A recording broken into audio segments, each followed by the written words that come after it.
Pequeno Príncipe, de Antoine de Saint-Exupéry.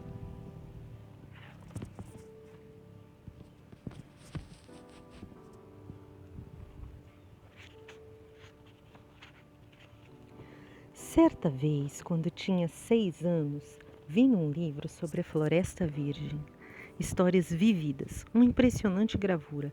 Ela representava uma jiboia engolindo um animal. Eis a cópia do desenho. Dizia o livro: as jiboias engolem sem mastigar a presa inteira.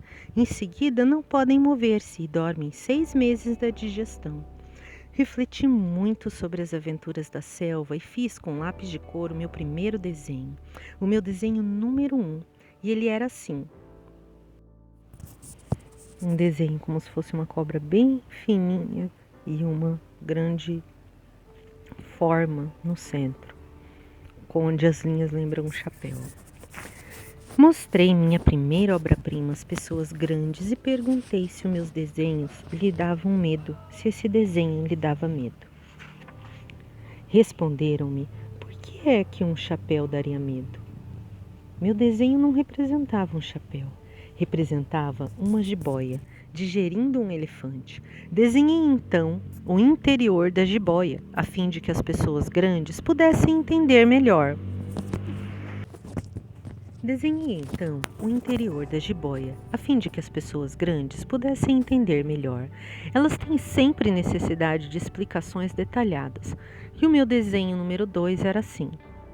Uma jiboia com um elefante dentro, só que como se tivesse transparente, dando para ver o elefante. As pessoas grandes aconselharam-me a deixar de lado os desenhos de jiboias abertas ou fechadas e dedicar-me de preferência à geografia, história, matemática, gramática. Foi assim que abandonei aos 6 anos uma promissora carreira de pintor. Fora desencorajado pelo insucesso do meu desenho número 1 e do meu desenho número 2. As pessoas grandes não compreendem nada sozinhas e é cansativo para as crianças estar a toda hora explicando. Tive então que escolher uma outra profissão e aprendi a pilotar aviões. Voei por quase todas as regiões do mundo e a geografia, é claro, me serviu muito. Sabia distinguir num relance a China e o Arizona. Isso é muito útil quando se está perdido na noite. Dessa forma, ao longo da vida, tive vários contatos com muita gente séria. Convivi com as pessoas grandes, vi-as bem de perto. Isso não melhorou muito a minha antiga opinião. Quando encontrava uma em que me parecia um pouco esclarecida, fazia a experiência do meu desenho número 1, que sempre conservei comigo. Eu queria saber se ela era, na verdade, uma pessoa inteligente, mas a resposta era sempre a mesma: é um chapéu. Então não falava nem de jiboias, nem de florestas virgens, nem de estrelas. Colocava-me no seu nível. Falava de bridge, de golfe, de política, de gravatas. E a pessoa grande ficava encantada de conhecer um homem tão versátil. Vivi, portanto, só, sem alguém com quem pudesse realmente conversar, até o dia em que uma pane obrigou-me a fazer um pouso de emergência no deserto do Saara. Há cerca de 6 anos, alguma coisa se quebrara no motor, e como não trazia comigo nem mecânico nem passageiros, preparei-me para executar sozinho aquele difícil conserto. Era para mim questão de vida ou morte. A água que eu tinha para beber só dava para 8 dias. Na primeira noite, adormeci sobre a areia, e milhas de qualquer terra habitada. Estava mais isolado que um náufrago num bote perdido no meio do oceano. Imaginem qual foi a minha surpresa quando, ao amanhecer, uma vozinha estranha me acordou. Dizia: por favor, desenha-me um carneiro. O quê? Desenha-me um carneiro.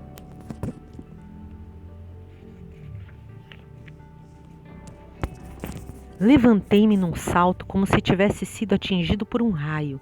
Esfreguei bem os olhos, olhei ao meu redor e vi aquele homenzinho extraordinário que me observava seriamente. Esfreguei bem os olhos, olhei ao meu redor e vi aquele homenzinho extraordinário que me observava seriamente. Eis o melhor retrato que, passado algum tempo, consegui fazer dele. Meu desenho é seguramente muito menos sedutor que o modelo. Não tenho culpa, fora desencorajado aos 6 anos pelas pessoas grandes da minha carreira de pintor, e só aprender a desenhar jiboias abertas e fechadas. Olhava para essa aparição com olhos arregalados de espanto. Não esqueçam que eu me achava a milhas e milhas de qualquer terra habitada.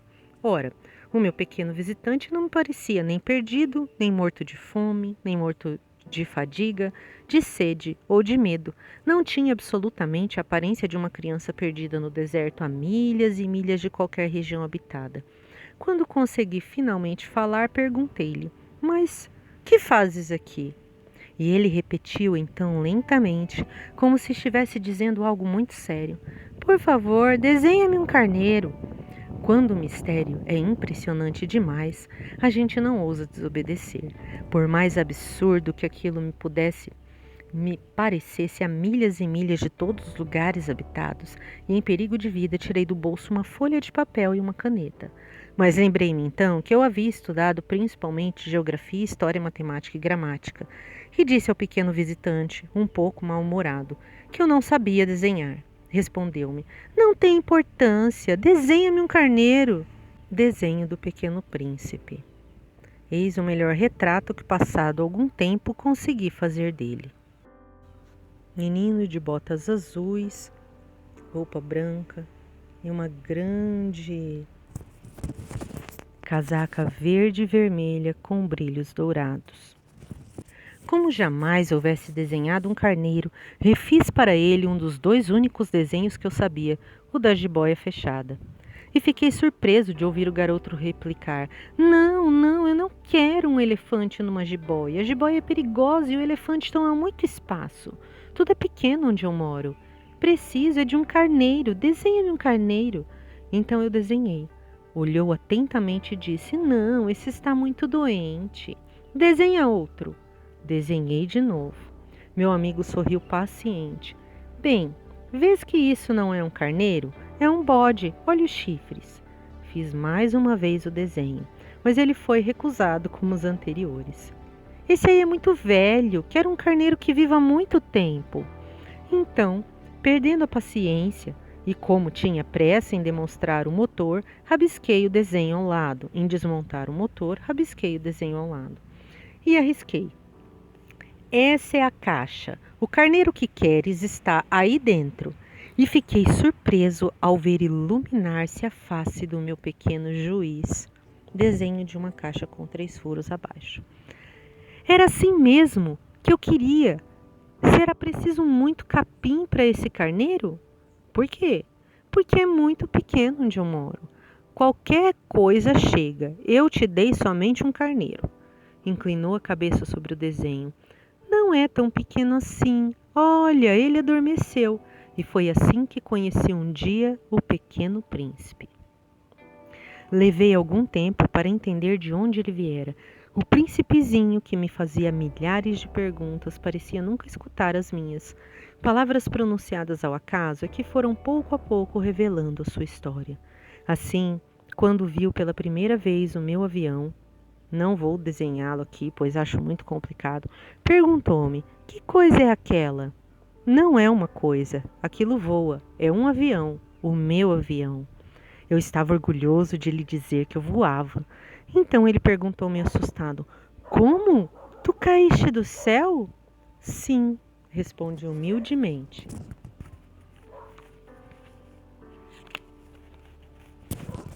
Ah, isso é engraçado. E o Pequeno Príncipe deu uma bela risada que me irritou profundamente. Gosto que levem a sério as minhas desgraças. E em seguida acrescentou: Então, tu também vens do céu? De que planeta tu és? Vislumbrei um clarão no mistério de sua origem e perguntei repentinamente: Tu vens então de outro planeta? Mas ele não me respondeu. Balançava lentamente a cabeça, observando o meu avião. É verdade que nisso aí não podes ter vindo de muito longe. Mergulhou então num pensamento que durou algum tempo. Depois, tirando do bolso o meu carneiro, ficou contemplando o seu tesouro. Imaginem como eu ficaria intrigado com aquela simples menção sobre os outros planetas. Esforcei-me então por saber um pouco mais. De onde vens, meu caro? Onde é a tua casa? Para onde queres levar o meu carneiro? Ficou algum tempo em silêncio e depois respondeu: O bom é que a caixa que me deste poderá de noite servir de casa para ele. Sem dúvida, e se tu fores um bom menino, te darei também uma corda para amarrá-lo durante o dia e uma estaca para prendê-lo. A proposta pareceu-me chocá-lo. Amarrar? Que ideia estranha! Mas se tu não o amarras, ele vai-se embora e se perde. E meu amigo deu uma nova risada. Foto do príncipezinho sobre o asteroide B612.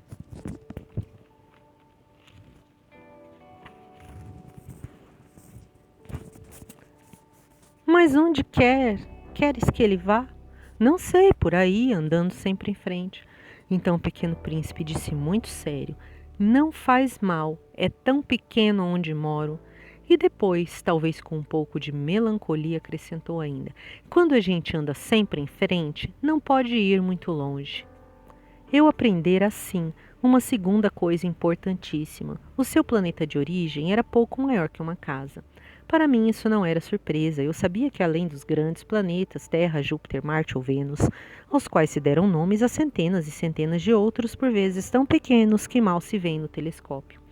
Quando um astrônomo descobre um deles, dá-lhe por nome um número, chama-o, por exemplo, de asteroide 325. Tenho sérias razões para supor que o planeta de onde viera o príncipe era o asteroide B612. Esse asteroide só foi visto uma vez ao telescópio, em 1909, por um astrônomo turco. Ele fizera na época uma grande demonstração da sua descoberta, num congresso internacional de astronomia. Mas ninguém lhe dera crédito por causa das roupas típicas que usava. As pessoas grandes são assim. Felizmente, para a reputação do asteroide B612, um ditador turco obrigou o povo, sob pena de morte, a vestir-se à moda europeia. O astrônomo repetiu sua demonstração em 1920, vestido numa elegante casaca. Então, dessa vez, todo mundo acreditou. Se lhes dou esses detalhes sobre o asteroide B612 e lhes confio o seu número, é por causa das pessoas grandes. Elas adoram os números. Quando a gente lhes fala de um novo amigo, as pessoas grandes jamais se interessam em saber como ele realmente é. Não perguntam nunca qual é o som da sua voz, qual os brinquedos que prefere. Será que ele coleciona borboletas? Mas perguntam qual é a sua idade, quantos irmãos ele tem, quanto pesa, quanto ganha seu pai. Somente assim é que elas julgam conhecê-lo. Se dizemos às pessoas grandes, vi uma bela casa de tijolos cor-de-rosa, gerânios na janela, pombas no telhado, elas não conseguem de modo algum fazer uma ideia da casa. É preciso dizer-lhes, vi uma casa de 600 mil reais. Então elas exclamam, que beleza! Assim, se a gente lhes disser a prova de que o príncipezinho existia, que ele era encantador, que ele ria e que ele queria um carneiro, quando alguém quer um carneiro é porque existe. Elas pouco se importarão e nos chamarão de criança. Mas se dissermos o planeta de onde ele vinha é o asteroide B612, ficarão inteiramente convencidas e não amolarão com perguntas. Elas são assim mesmo. É preciso não lhes querer mal por isso. As crianças devem ser muito tolerantes com as pessoas grandes. Mas com certeza, para nós que compreendemos o significado da vida, os números não têm tanta importância. Gostaria de ter começado essa história como nos contos de fada. Gostaria de ter começado assim. Era uma vez um príncipe, um pequeno príncipe que habitava um planeta pouco maior que ele, que tinha necessidade de um amigo. Para aqueles que compreendem a vida, isso parecia sem dúvida muito mais verdadeiro. Não gosto que leiam meu livro superficialmente. Dá-me tanta tristeza narrar essas lembranças. Já faz 6 anos que meu amigo se foi com seu carneiro. Se tento descrevê-lo aqui é justamente porque não quero esquecê-lo.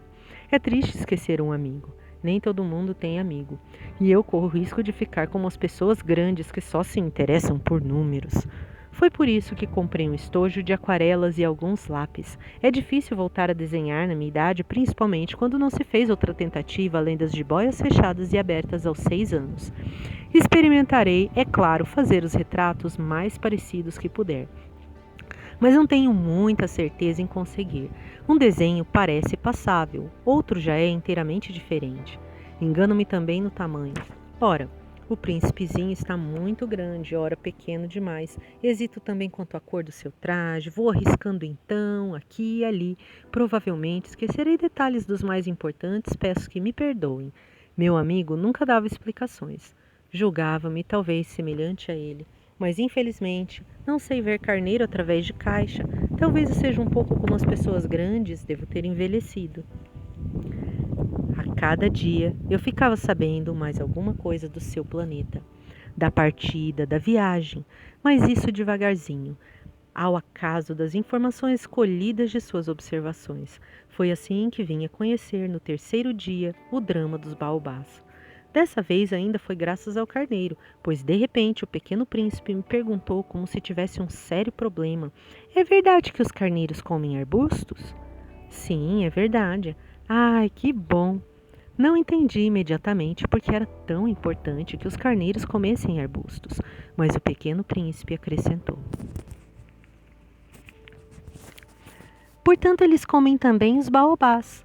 Expliquei ao príncipezinho que os baobás não são arbustos, mas árvores grandes, como igrejas, e que mesmo que ele levasse consigo toda a manada de elefantes, eles não chegariam a destruir um único baobá. A ideia da manada de elefantes fez o pequeno príncipe rir. Seria preciso colocar um em cima do outro.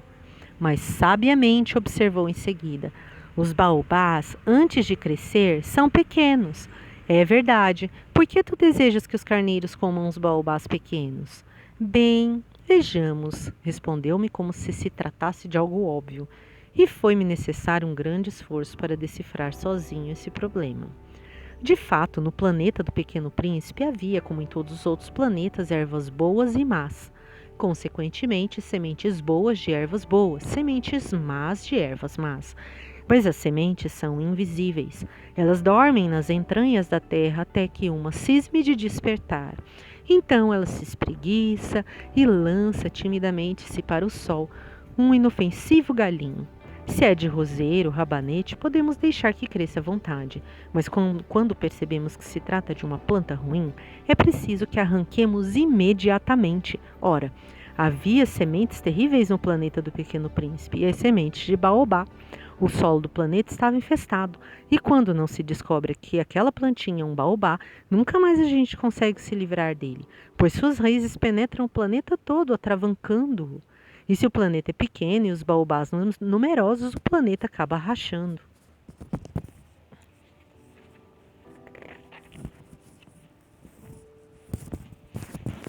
É uma questão de disciplina, me disse mais tarde o príncipezinho.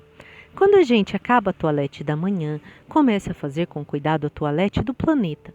É preciso que nos habituemos a arrancar regularmente os baobás, logo que se diferenciem das roseiras, com as quais muitos se parecem quando pequenos. É um trabalho sem graça, mas de fácil execução. E um dia aconselhou-me a fazer um belo desenho para que as crianças do meu planeta tomassem consciência desse perigo. Se algum dia tiverem de viajar, explicou-me, poderá ser útil para elas. Às vezes não há inconveniente em protelar um trabalho, mas quando se trata de baobás é uma catástrofe. Conheci um planeta habitado por um preguiçoso. Ele havia deixado que ali crescessem 3 arbustos, e de acordo com as orientações do Pequeno Príncipe, desenhei o tal planeta. Não gosto de assumir o tom de moralista, mas o perigo dos baobás é tão pouco conhecido e tão grandes são os riscos para aquele que um dia se perdesse num asteroide que ao menos uma vez abro exceção e digo: crianças, cuidado com os baobás. Foi para advertir meus amigos de um perigo que há tanto tempo os ameaçava como a mim e do qual nunca suspeitamos que tanto caprichei naquele desenho. A mensagem que eu transmitia era de grande importância. Perguntarão talvez por que não há neste livro outros desenhos tão impressionantes como os dos baobás. A resposta é simples. Tentei, mas não consegui fazer naquele momento, quando o desenho dos baobás estava inteiramente tomado pela iminência de seu perigo. Desenho dos baobás.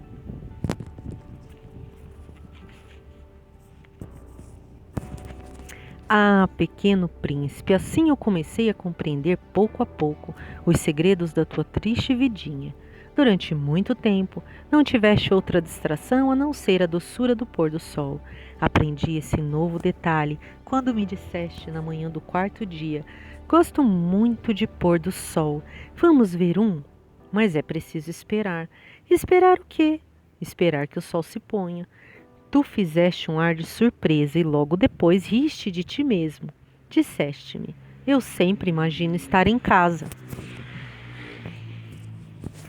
De fato, quando é meio-dia nos Estados Unidos, o sol, todo mundo sabe, está se pondo na França. Bastaria poder ir à França num minuto para assistir o pôr do sol. Infelizmente, a França é longe demais, mas no teu pequeno planeta bastava apenas recuar um pouco a cadeira e assim contemplavas o crepúsculo todas as vezes que desejavas. Um dia eu vi o pôr do sol se pôr 43 vezes. E logo depois acrescentaste: quando a gente está muito triste, gosta de admirar o pôr do sol. Estava tão triste assim no dia em que contemplaste os 43? Mas o príncipezinho não respondeu. No quinto dia, sempre graças ao carneiro, um segredo da vida do pequeno príncipe foi-me revelado. Perguntou-me sem rodeios, como se fora o resultado de uma longa reflexão: um carneiro, se come arbustos, come também as flores? Um carneiro come tudo que encontra. Mesmo as flores que tenham espinhos? Sim, mesmo as que têm. Então, para que servem os espinhos? Eu não sabia. Estava ocupadíssimo naquele instante tentando desatarrachar do motor um parafuso muito apertado. Estava bastante preocupado, pois a minha pane estava começando a parecer muito grave e a água que tinha para beber era tão pouca que eu temia o pior. Para que servem os espinhos? O príncipe, o pequeno príncipe, jamais renunciava a uma pergunta, uma vez que a tivesse feito. Mas eu estava irritado com o parafuso e respondi qualquer coisa. Espinhos não servem para nada, são pura maldade das flores. Oh! Mas após um silêncio ele me disse com uma espécie de rancor: não acredito. As flores são fracas, ingênuas. Defendem-se como podem. Elas se julgam poderosas com os seus espinhos. Não respondi. Naquele instante eu pensava: se esse parafuso não afrouxar, vou fazê-lo soltar com uma martelada. O príncipezinho perturbou de novo meus pensamentos. E tu? Pensas então que as flores... Ora, eu não penso nada, eu respondi qualquer coisa, eu só me ocupo com coisas sérias. Ele me olhou surpreso. Coisas sérias? Ele me via de martelo em punho, dedos sujos de graxa, curvado sobre um objeto que lhe parecia ser muito feio. Tu falas como as pessoas grandes. Senti um pouco de vergonha, mas ele acrescentou implacável: tu confunde todas as coisas, misturas tudo. Ele estava realmente muito irritado, sacudia ao vento seus cabelos dourados. Eu conheço um planeta onde há um sujeito vermelho, quase roxo. Nunca cheirou uma flor, nunca olhou uma estrela, nunca amou ninguém. Nunca fez outra coisa senão contas. E o dia todo repete como tu: eu sou um homem sério, eu sou um homem sério. E isso faz inchar-se de orgulho. Mas ele não é um homem, é um cogumelo. Um quê? Um cogumelo. O príncipe estava agora pálido de cólera. Há milhões e milhões de anos que as flores produzem espinhos. Há milhões e milhões de anos que, apesar disso, os carneiros as comem. E não será importante procurar saber por que elas perdem tanto tempo produzindo espinhos inúteis? Não terá importância a guerra dos carneiros e das flores? Não será mais importante que as contas do tal sujeito? E se eu, por minha vez, conheço uma flor única no mundo que só existe no meu planeta e que um belo de um carneiro pode destruir num só golpe, sem saber o que faz, isso não tem importância? Corou um pouco e continuou em seguida: se alguém ama uma flor da qual só existe um exemplar em milhões e milhões de estrelas, isto basta para fazê-lo feliz quando as contempla. Ele pensa: minha flor está lá em algum lugar.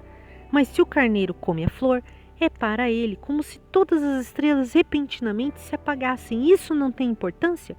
Não pode dizer mais nada. Não pôde dizer mais nada. Imediatamente se pôs a soluçar. A noite caíra, larguei as ferramentas, ria-me do martelo, do parafuso, da sede e da morte. Havia numa estrela, num planeta, o meu, a Terra, um príncipezinho a consolar. Tomei-o nos braços, embalei-o e lhe dizia: a flor que tu amas não estás em perigo. Vou desenhar uma mordaça para o carneiro, uma cerca para a tua flor. Eu, eu não sabia mais o que dizer. Sentia-me envergonhado. Não sabia como consolá-lo, como me aproximar dele. É tão misterioso o país das lágrimas. Logo aprendi a conhecer melhor aquela flor. Sempre houvera no planeta do Pequeno Príncipe flores muito simples, ornadas de uma só fileira de pétalas e que não ocupavam espaço nem incomodavam ninguém. Apareciam pela manhã na relva e à tarde já murchavam, mas aquela brotara um dia de uma semente trazida não se sabe de onde. E o príncipezinho resolvera vigiar de perto o pequeno broto que era tão diferente dos outros. Podia ser uma nova espécie de baobá. Mas o arbusto logo parou de crescer e na sua extremidade começou então a se formar uma flor. O pequeno príncipe, que assistiu ao surgimento de um enorme botão, pressentiu que ali sairia uma aparição miraculosa. Mas a flor não acabava mais de preparar a sua beleza no seu verde aposento. Escolhia as cores com cuidado, vestia-se lentamente, ajustava uma a uma suas pétalas. Não queria sair como os cravos amarrotada. Ela queria aparecer no esplendor da sua beleza. Ah, sim, era vaidosa. Sua misteriosa toilette, portanto, demorara alguns dias. E eis que numa manhã, justamente à hora do sol nascer, ela se mostrou. E ela que se preparara com tanto esmero, disse bocejando: ai, eu acabo de despertar. Desculpa, estou ainda toda despenteada. O príncipezinho, então, não pôde conter o seu espanto. Como tu és bonita! É verdade, respondeu a flor docemente, e nasci ao mesmo tempo que o sol.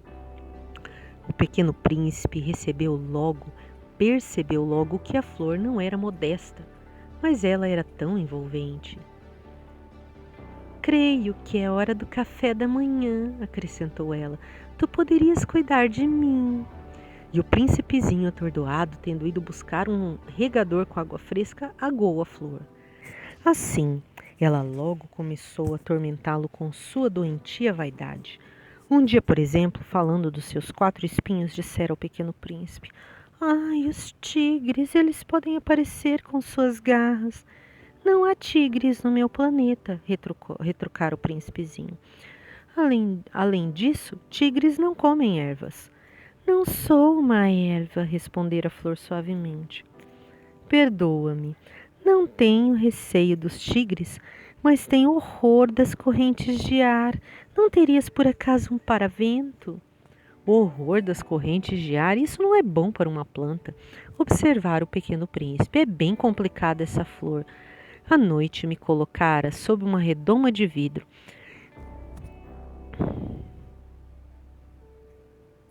O horror das correntes de ar, isso não é bom para uma planta. Observar o pequeno príncipe. É bem complicada essa flor. À noite me colocará sob uma redoma de vidro. Faz muito frio no teu planeta. Não é nada confortável. De onde eu venho? De repente calou-se. Viera em forma de semente. Não pudera conhecer nada dos outros mundos. Encabulada por ter sido surpreendida com uma mentira tão tola, tossiu 2 ou 3 vezes e, para fazê-lo sentir-se culpado, pediu: e o paravento? Ia buscá-lo, mas tu me falavas. Então ela forçou a tosse para causar-lhe remorso. Assim, o príncipezinho, apesar da sinceridade do seu amor, logo começara a duvidar dela. Levar a sério palavras sem importância, e isso fez sentir-se muito infeliz. Não devia tê-la escutado, confessou-me um dia. Não se deve nunca escutar as flores. Basta admirá-las, sentir seu aroma. A minha perfumava todo o meu planeta, mas eu não sabia como desfrutá-la. Aquela história das garras que tanto me irritava devia ter me enternecido, confessou-me ainda. Não soube compreender coisa alguma. Deveria tê-la julgado por seus atos, não pelas palavras. Ela exalava perfume e me alegrava. Não podia jamais tê-la abandonado. Deveria ter percebido sua ternura por trás daquelas tolas mentiras. As flores são tão contraditórias, mas eu era jovem demais para saber amá-la. Creio que ele se aproveitou de uma migração de pássaros selvagens para fugir. Na manhã de minha viagem, pôs o planeta em ordem. Revolveu cuidadosamente seus vulcões. Ele possuía 2 vulcões em atividade e era muito cômodo para esquentar o café da manhã. Possuía também um vulcão extinto, mas como ele dizia, nunca se sabe. Revolveu também o extinto. Se são bem revolvidos, os vulcões queimam lentamente, constantemente, sem erupções.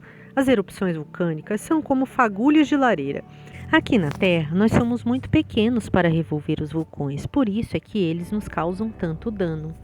O pequeno príncipe arrancou também, não sem um pouco de tristeza, os últimos rebentos de baobás. Ele pensava nunca mais voltar, mas todos esses trabalhos rotineiros lhe pareceram aquela manhã extremamente agradáveis. E quando regou pela última vez a flor e se preparava para colocá-la sob a redoma, percebeu que tinha vontade de chorar. Adeus, disse ele à flor, mas a flor não respondeu. Adeus, repetiu ele. A flor tossiu, mas não era por causa do resfriado. Eu fui uma tola, disse finalmente. Peço-te perdão, procura ser feliz. A ausência de censuras o surpreendeu. Ficou parado, completamente sem jeito, com a redoma nas mãos. Não podia compreender essa delicadeza. É claro que eu te amo, disse-lhe a flor. Foi minha culpa não perceberes isso, mas não tem importância, foste tão tolo quanto eu. Tenta ser feliz, larga esta redoma, não preciso mais dela. Mas o vento, não estou tão resfriada assim. O ar fresco da noite me fará bem, eu sou uma flor. Mas os bichos? É preciso que eu suporte 2 ou 3 larvas se quiser conhecer as borboletas. Dizem que são tão belas. Do contrário, quem virá visitar-me? Tu estarás longe. Quanto aos bichos grandes, não tenho medo deles. Eu tenho as minhas garras. E ela mostrava ingenuamente seus 4 espinhos. Em seguida acrescentou: Não demores assim, que é exasperante. Tu decidistes partir, então vai. Pois ela não queria que ele a visse chorar. Era uma flor muito orgulhosa. Ele se achava na região dos asteroides 325, 326, 327, 328, 329, 330. Ele se achava na região dos asteroides 325, 326, 327, 328, 329 e 330. Começou então a visitá-los para desta forma ter uma atividade e se instruir. O primeiro era habitado por um rei. O rei sentava-se vestido de púrpura e arminho, num trono muito simples, embora majestoso. Ah, eis um súdito! Exclamou o rei ao ver o visitante. E o príncipezinho perguntou a si mesmo: Como pode ele reconhecer-me se jamais me viu? Ele não sabia que para os reis o mundo é muito mais simples. Todos os homens são súditos. Aproxima-te para que eu te veja melhor, disse o rei, todo orgulhoso do poder ser rei para alguém. O pequeno príncipe olhou em volta para achar onde sentar-se, mas o planeta estava todo ocupado pelo magnífico manto de arminho. Ficou então de pé, mas como estava cansado, bocejou. É contra a etiqueta bocejar na frente do rei, disse o monarca. Eu o proíbo. Não posso evitá-lo, disse o príncipezinho sem jeito. Fiz uma longa viagem e não dormi nada ainda. Então, disse o rei, eu te ordeno que bocejes. Há anos que não vejo ninguém bocejar. Os bocejos são uma raridade para mim. Vamos, boceja, é uma ordem. Isso me intimida, assim eu não consigo, disse o pequeno príncipe enrubescido. Respondeu o rei. Então eu te ordeno, ora bocejardes, ora não bocejardes. Ele gaguejava um pouco e parecia envergonhado, porque o rei fazia questão de que sua autoridade fosse respeitada. Não tolerava desobediência, era um monarca absoluto, mas como era muito bom, dava ordens razoáveis. Se eu ordenasse, costumava dizer, que um general se transformasse numa gaivota e o general não me obedecesse, a culpa não seria do general, seria minha. Posso sentar-me? Perguntou timidamente o príncipezinho. Eu te ordeno que te sentes, respondeu-lhe o rei, que puxou majestosamente um pedaço do manto de arminho. Mas o pequeno príncipe se espantava. O planeta era minúsculo. Sobre quem reinaria o rei? Majestade, eu vos peço perdão de ousar interrogar-vos. Eu te ordeno que me interrogues. Apressou-se o rei a dizer. Majestade, sobre quem é que reinais? Sobre tudo, respondeu o rei com uma grande simplicidade. Sobre tudo? O rei, com um gesto simples, indicou seu planeta, os outros planetas e também as estrelas. Sobre tudo isso? Sobre tudo isso, respondeu o rei. Pois ele não era apenas um monarca absoluto, era também um monarca universal. E as estrelas vos obedecem? Sem dúvida, disse o rei. Obedecem prontamente. Eu não tolero indisciplina. Tanto poder maravilhou o pequeno príncipe. Se ele fosse detentor desse poder, teria podido assistir não a 43, mas a 72, ou mesmo 100, ou mesmo 200 pôres do sol no mesmo dia, sem precisar sequer afastar a cadeira. E como se sentisse um pouco triste ao pensar no seu pequeno planeta abandonado, ousou solicitar ao rei uma graça. Eu desejava ver um pôr do sol. Fazei-me esse favor. Ordenai ao sol que se ponha. Se eu ordenasse ao meu general voar de uma flor a outra como borboleta, ou escrever uma tragédia, ou transformar-se numa gaivota e o general não executasse a ordem recebida, quem, ele ou eu, estaria errado? Vós, respondeu com firmeza o príncipezinho. Exato. É preciso exigir de cada um o que cada um pode dar, replicou o rei. A autoridade se baseia na razão. Se ordenares a seu povo que ele se lance ao mar, todos se rebelarão. Eu tenho o direito de exigir obediência porque minhas ordens são razoáveis. E o meu pôr do sol? Lembrou o pequeno príncipe que nunca esquecia uma pergunta que tivesse feito. Teu pôr do sol tu terás. Eu o exigirei. Mas eu esperarei, na minha sabedoria de governante, que as condições sejam favoráveis. E quando serão? Indagou o príncipe. Respondeu o rei, que consultou inicialmente um enorme calendário.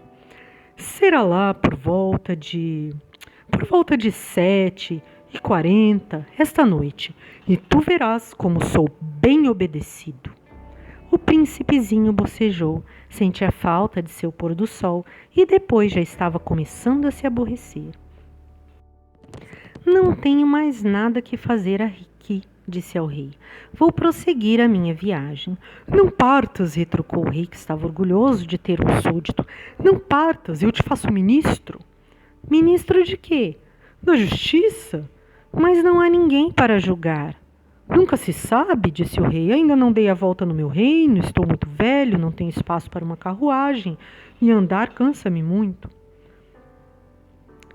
Ah, mas eu já vi, disse o pequeno príncipe, que se inclinou para dar uma olhada no outro lado do planeta. Não consigo ver ninguém. Tu julgarás a ti mesmo, respondeu-lhe o rei.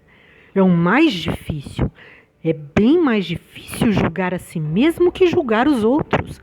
Se consegues fazer um bom julgamento de ti, és um verdadeiro sábio. Mas eu posso julgar a mim próprio em qualquer lugar, replicou o príncipezinho. Não preciso, para isso, ficar morando aqui. Ah, disse o rei, eu tenho quase certeza de que há um velho rato no meu planeta. Eu o escuto de noite. Tu poderás julgar esse rato.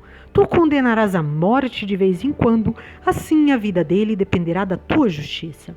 Mas tu o perdoarás sempre para poupá-lo, pois só temos um. Eu, respondeu o pequeno príncipe, eu não gosto de condenar à morte. Eu acho que vou mesmo embora. Não, disse o rei.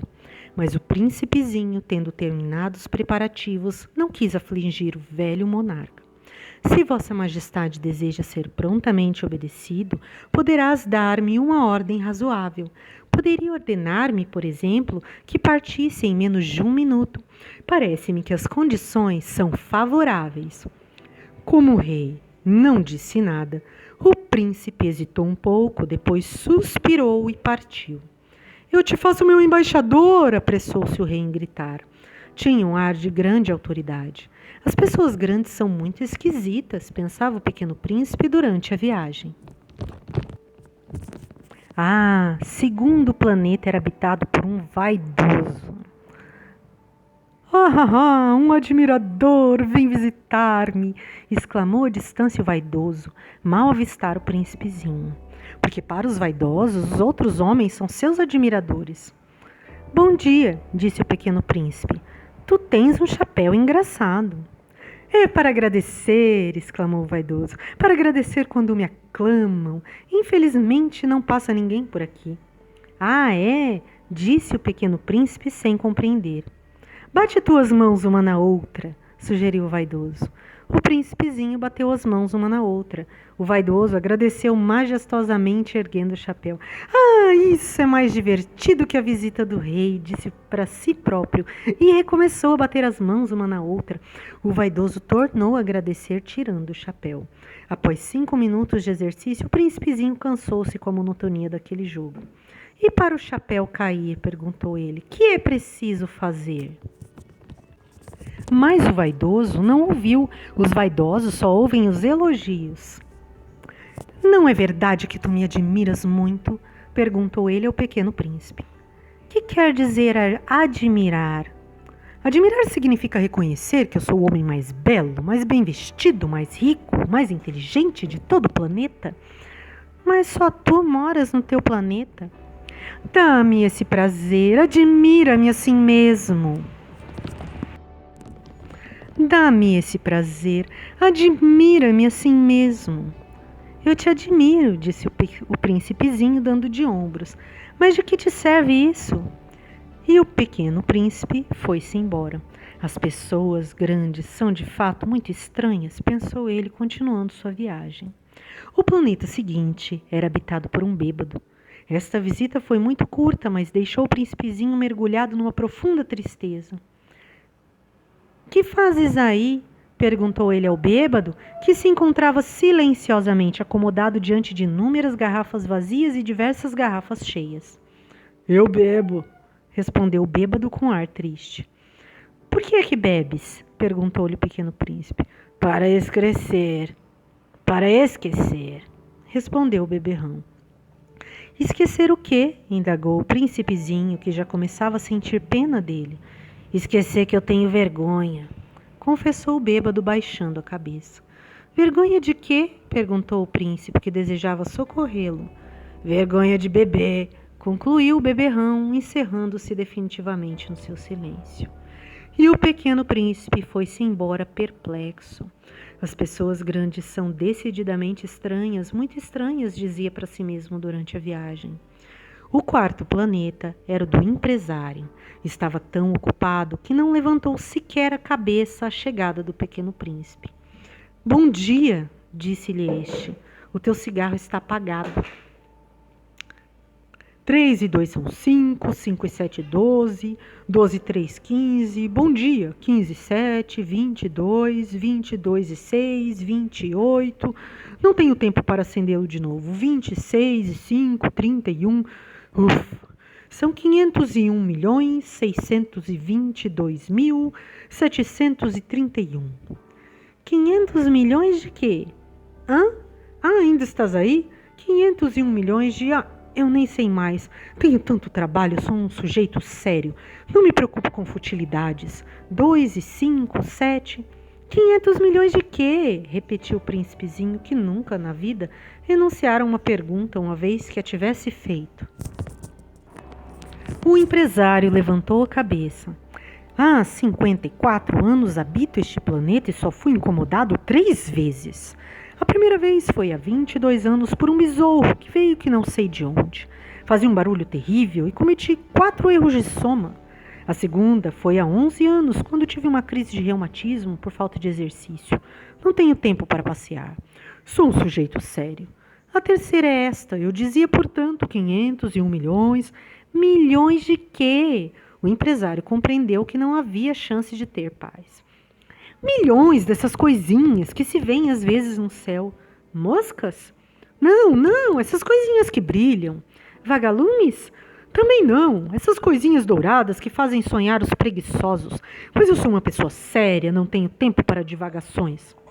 Ah, estrelas. Isso mesmo, estrelas. E o que fazes com 500 milhões de estrelas? 501.622.731. Eu sou um sujeito sério, gosto de exatidão. E o que fazes com essas estrelas? Que faço com elas? Sim, nada. Eu as possuo. Tu possuis estrelas? Sim. Mas eu já vi um rei que... Os reis não possuem, eles reinam sobre. É muito diferente. E de que te serve possuir as estrelas? Serve-me para ser rico. E para que te serve ser rico? Para comprar outras estrelas, se alguém achar. Esse aí, disse o príncipezinho para si mesmo, raciocina um pouco como bêbado. No entanto, fez ainda algumas perguntas. Como pode a gente possuir as estrelas? De quem são elas? Respondeu o exaltado empresário. Eu não sei, de ninguém. Logo são minhas? Porque pensei nisso primeiro. Basta isso? Sem dúvida. Quando achas um diamante que não é de ninguém, ele é teu. Quando achas uma ilha que não é de ninguém, ela é tua. Quando tens uma ideia antes dos outros, tu a registras, ela é tua.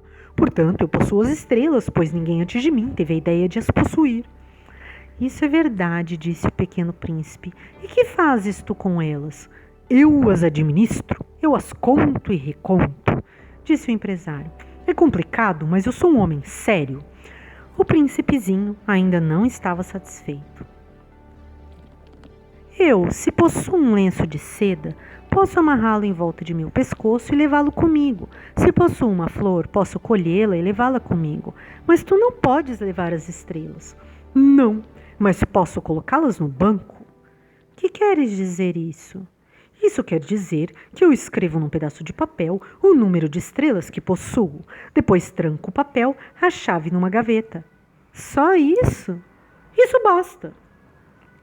É divertido, pensou o príncipezinho.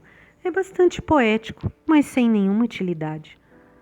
O pequeno príncipe tinha sobre as coisas sérias ideias muito diferentes do que pensavam as pessoas grandes. Eu, disse ele, possuo uma flor que rego todos os dias. Possuo 3 vulcões que revolvo toda a semana. Porque revolvo também o que está extinto. A gente nunca sabe. É útil para os meus vulcões. É útil para a minha flor que eu os possua. Mas tu não é útil às estrelas. O empresário abriu a boca, mas não encontrou nenhuma resposta, e o príncipezinho se foi. As pessoas grandes são mesmo extraordinárias, repetia para si durante a viagem. O 5º planeta era muito curioso. Era o menor de todos, tinha o espaço suficiente para um lampião e para o acendedor de lampiões.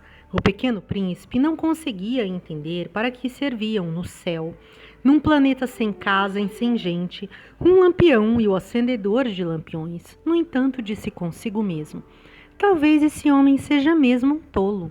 No entanto, é menos tolo que o rei, que o vaidoso, que um empresário, que o beberrão. Seu trabalho, ao menos, tem um sentido. Quando acende o lampião, é como se fizesse nascer mais uma estrela ou uma flor. Quando o apaga, porém, faz adormecer a estrela ou a flor. É um belo trabalho, e sendo belo, tem sua utilidade. Quando alcançou o planeta, saudou educadamente o acendedor. Bom dia! Por que acabas de apagar teu lampião? É o regulamento, respondeu o acendedor. Bom dia! Qual é o regulamento? É apagar o meu lampião. Boa noite. E tornou a acender. Mas por que acabas de acendê-lo de novo? É o regulamento, respondeu o acendedor. Eu não compreendo, disse o príncipe. Não é para compreender, disse o acendedor. Regulamento é regulamento. Bom dia. E apagou o lampião. Em seguida, enxugou a testa com um lenço de losangos vermelhos. Eu executo uma tarefa terrível. No passado era mais sensato. Apagava de manhã e acendia à noite. Tinha o resto do dia para descansar e toda a noite para dormir. E depois disso mudou o regulamento? O regulamento não mudou, disse o acendedor. Aí é que está o problema. O planeta cada ano gira mais depressa e o regulamento não muda? Então, disse o príncipezinho, agora que ele dá uma volta por minuto, não tenho mais um segundo de repouso, acendo e apago uma vez por minuto. Ai, que engraçado, os dias aqui duram 1 minuto. Não é nada engraçado, disse o acendedor. Já faz 1 mês que estamos conversando. 1 mês? Sim, 30 minutos, 30 dias, boa noite. E acendeu o lampião.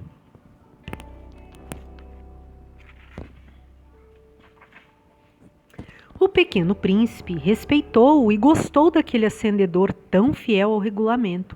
Lembrou-se dos pores do sol que ele mesmo provocava apenas recuando a sua cadeira. Quis ajudar seu amigo. Sabes, conheço uma maneira de descansares quando quiseres. Eu sempre quero descansar, disse o acendedor, pois a gente pode ser ao mesmo tempo fiel e preguiçoso. E o príncipezinho prosseguiu. O teu planeta é tão pequeno que podes, com 3 passos, contorná-lo. Basta andares bem lentamente, de modo a ficares sempre ao sol. Quando desejares descansar, tu caminharás, e o dia durará o tempo que quiseres. Isso não adianta muito, disse o acendedor. O que eu mais gosto na vida é de dormir. Então não há solução, disse o príncipe. Não há solução, disse o acendedor. Bom dia. E apagou o lampião. Esse aí, pensou o príncipezinho ao prosseguir a viagem para mais longe. Esse aí seria desprezado por todos os outros, o rei, o vaidoso beberrão empresário. No entanto, é o único que não me parece ridículo, talvez por ser o único que se ocupa de outra coisa que não seja ele próprio. Suspirou, lamentando, e completou. Ai, era o único com quem eu podia ter feito amizade, mas seu planeta é mesmo pequeno demais. Não há lugar para 2. O que o pequeno príncipe não ousava admitir é que lamentava partir desse planeta abençoado com 1440 pôr-do-sols a cada 24 horas. O 6º planeta era 10 vezes maior. Era habitado por um velho que escrevia em livros enormes. Ora, vejam, eis um explorador! Exclamou ele, logo que avistou o pequeno príncipe. O príncipezinho sentou-se à mesa, meio ofegante. Já viajara tanto. De onde vens? Perguntou-lhe o velho. Que livro é esse? Perguntou-lhe o pequeno príncipe. Que faz o senhor aqui?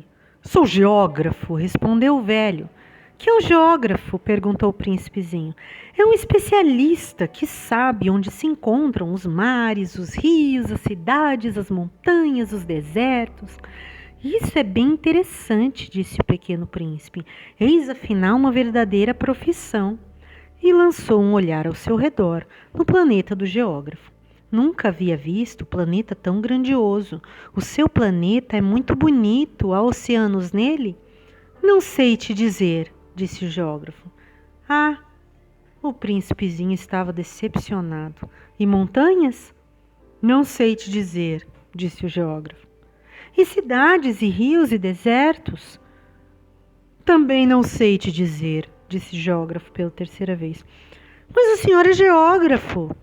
É verdade, disse o geógrafo, mas não sou explorador. Faltam-me exploradores. Não é o geógrafo quem vai contar. As cidades, os rios, as montanhas, os mares, os oceanos, os desertos. O geógrafo é muito importante para estar passeando. Nunca abandona sua escrivaninha, mas recebe os exploradores, interroga-os e anota seus relatos de viagem. E quando algum lhe parece mais interessante, o geógrafo faz um inquérito sobre a moral do explorador. Por quê? Porque um explorador que mentisse produziria catástrofes nos livros de geografia, assim como um explorador que bebesse demais. Por quê? Perguntou o pequeno príncipe. Porque os bêbados vêm em dobro, então o geógrafo anotaria 2 montanhas onde na verdade só há uma. Conheço alguém, disse o príncipezinho, que seria um mau explorador. É possível. Pois bem, quando a moral do explorador parece boa, faz-se uma investigação sobre a sua descoberta. Vai-se vê-la? Não, seria muito complicado, mas exige-se do explorador que ele forneça provas. Tratando-se, por exemplo, da descoberta de uma grande montanha, é essencial que ele traga grandes pedras. O geógrafo de repente se entusiasmou. Mas tu vens de onde? Certamente és explorador, portanto, vais descrever-me o teu planeta. E o geógrafo, tendo aberto o seu caderno, apontou o lápis. Anotam-se primeiro a lápis as narrações dos exploradores. Espera-se para anotar a caneta que o explorador tenha trazido as provas. Então, interrogou o geógrafo. Ah, onde eu moro? Disse o pequeno príncipe. Não é interessante, é muito pequeno.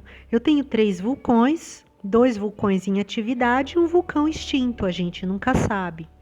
A gente nunca sabe, repetiu o geógrafo. Tenho também uma flor. Nós não anotamos flores, disse o geógrafo. Por que não? É mais bonito. Porque as flores são efêmeras. O que quer dizer efêmera? Os livros de geografia, disse o geógrafo, são os mais exatos. Nunca ficam ultrapassados. É muito raro que uma montanha mude de lugar. É muito raro que um oceano secar. Nós escrevemos coisas eternas. Mas os vulcões extintos podem voltar à atividade, interrompeu o pequeno príncipe. Que quer dizer efêmera? Que os vulcões estejam extintos ou não, isso dá no mesmo para nós, disse o geógrafo. O que nos interessa é a montanha, ela não muda. Mas que quer dizer efêmera? Repetiu o príncipezinho. Que jamais renuncia a uma pergunta que tivesse feito. Mas que quer dizer efêmera? Repetiu o príncipezinho. Que jamais renunciara a uma pergunta que tivesse feito. Quer dizer ameaçada de desaparecer brevemente? Minha flor está ameaçada de desaparecer brevemente? Sem dúvida. Minha flor é efêmera, pensou o pequeno príncipe, e não tem mais que 4 espinhos para defendê-la do mundo e eu a deixei sozinha? Esse foi seu primeiro gesto de remorso, mas retomou coragem. Qual planeta me aconselha a visitar? Perguntou ele. A Terra, respondeu o geógrafo, goza de boa reputação. E o príncipezinho partiu pensando em sua flor. O 7º planeta foi, portanto, a Terra. A Terra não é um planeta qualquer. Contam-se lá 111 reis, não esquecendo, é claro, os reis negros. 7.000 geógrafos, 900.000 negociantes, 7,5 milhões de beberrões, 311 milhões de vaidosos, isto é, cerca de 2 bilhões de pessoas grandes. Para dar-lhes uma ideia das dimensões da Terra, eu lhes direi que antes da invenção da eletricidade era necessário manter para o conjunto de seus 6 continentes um verdadeiro exército de 462.511 acendedores de lampiões. Visto um pouco de longe, isso dava um magnífico efeito. Os movimentos desse exército eram ritmados como os de um balé de ópera. Primeiro era a vez dos acendedores de lampiões da Nova Zelândia e da Austrália. Esses, depois de acender seus lampiões, iam dormir. Entravam então na dança os acendedores de lampiões da China e da Sibéria. E estes, tendo concluído suas tarefas, também desapareciam nos bastidores. Chegava a vez dos acendedores de lampiões da Rússia e das Índias, depois os da África e da Europa, a seguir os da América do Sul, depois os da América do Norte, e eles jamais se enganavam na ordem de entrada em cena. Era um espetáculo grandioso. Apenas dois, o acendedor do único lampião do Polo Norte e o seu colega do único lampião do Polo Sul, levavam uma vida preguiçosa e negligente. Trabalhavam somente 2 vezes por ano. Quando a gente quer fazer graça, às vezes mente um pouco. Fui lá muito honesto ao lhes falar dos acendedores de lampiões. Corro o risco de dar uma falsa ideia do nosso planeta àqueles que não conhecem. Os homens ocupam, na verdade, muito pouco espaço na superfície da Terra. Se os 2 bilhões de habitantes que povoam a Terra se mantivessem de pé, colados uns aos outros, como para um comício, facilmente se acomodariam numa praça pública de 20 milhas de comprimento por 20 de largura. Poderíamos agrupar toda a humanidade na menor das ilhas do Pacífico. As pessoas grandes não acreditarão, é claro. Elas julgam ocupar muito espaço, imaginam-se tão importantes como os baobás. Peçam-se-lhe, então, que façam as contas. Elas adoram os números, ficarão contentes com isso, mas não percam seu tempo nessa matemática, é desnecessário. Sei que acreditam em mim.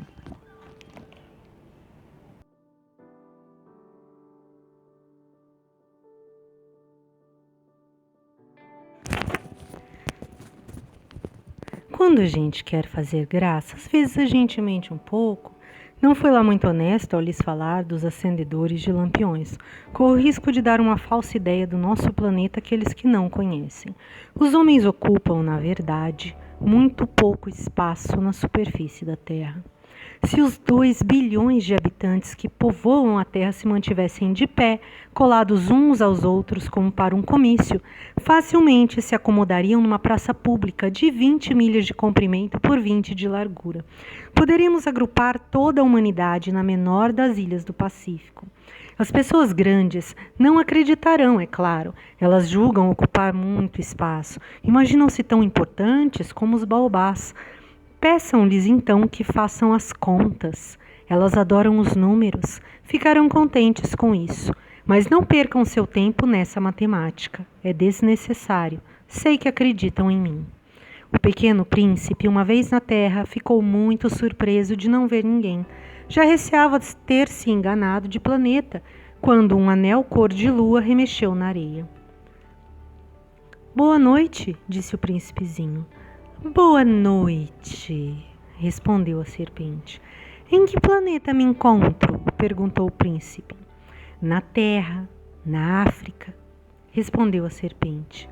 Ah, e não há ninguém na Terra? Aqui é o deserto, não há ninguém nos desertos. A Terra é grande, disse a serpente. O pequeno príncipe sentou-se numa pedra e ergueu os olhos para o céu. As estrelas são todas iluminadas. Será que elas brilham para que cada um possa um dia encontrar a sua? Olha o meu planeta, está bem em cima de nós, mas como ele está longe. Teu planeta é belo, disse a serpente. Que vens fazer aqui? Tenho problemas com uma flor, disse o príncipe. Ah, exclamou a serpente. E se calaram.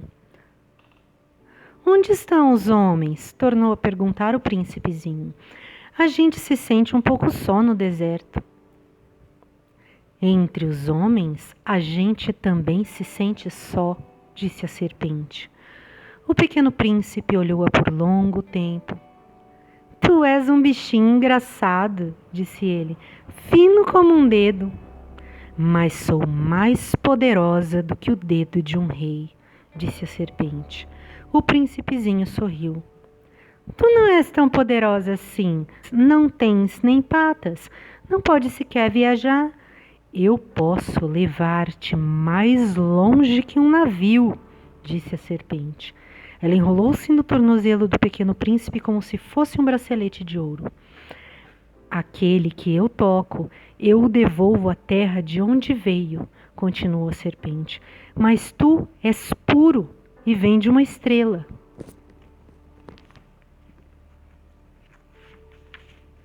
O príncipezinho não respondeu.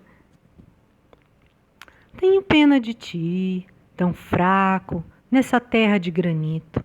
Posso ajudar-te um dia se tiveres muita saudade do teu planeta. Posso. Oh, eu te compreendo muito bem, respondeu o pequeno príncipe. Mas por que fala sempre por enigmas?